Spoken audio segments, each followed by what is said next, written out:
জনপ্রশাসন মন্ত্রণালয়ের আওতায় চাকরিতে নানাভাবে বঞ্চনার শিকার কর্মকর্তাগণের আবেদন পর্যালোচনা ও নিষ্পত্তির লক্ষ্যে কমিটি। এই কমিটিকে টিওআর হিসেবে 3 মাস সময় দেওয়া হয়েছে এবং এই কমিটির সাথে আরও 4 জন কর্মকর্তাকে দেওয়া হয়েছে। তারা অতিরিক্ত সচিব লেভেলের 4 মন্ত্রণালয়ের, একটা হলো জনপ্রশাসন মন্ত্রণালয়, একটা ক্যাবিনেট ডিভিশন, আরেকটা হলো অর্থ মন্ত্রণালয়, আরেকটা হলো আইন মন্ত্রণালয়। এই 5 জন এই কাজ যেদিন থেকে শুরু করবেন 3 মাসের মধ্যে সরকারের কাছে সুপারিশমালা এবং কেস টু কেস তারা কে কী পদ পাবেন, পদ পাওয়ার পরে আর্থিক সুবিধাটা এজি থেকে করে, এটা কোনো সমস্যা না।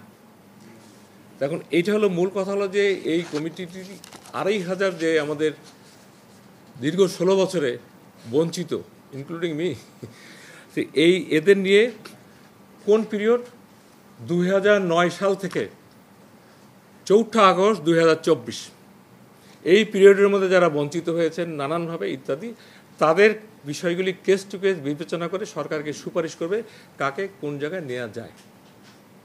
এবং এটাকে বলে আমাদের যারা চাকরি চলে গেছেন, চাকরি করে বিদায় নিয়েছেন, শুধুমাত্র তাদের জন্য, যারা চাকরিতে আছেন তাদের জন্য এটা কোনো বিষয় না।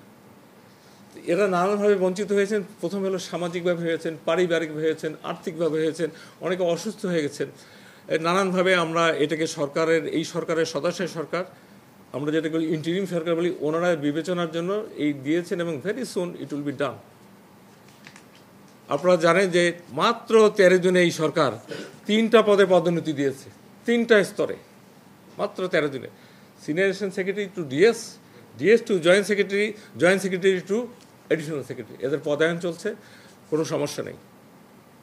তো আমার মনে হয় মূল মেসেজটা হলো এই। আরও যদি আমরা বলতে চাই যে টিওআরটা কি, এরা কী কাজ করবে, এরা হলো 30 দিনের মধ্যে, এই কমিটি 3 মাসের মধ্যে রিপোর্ট দেবে।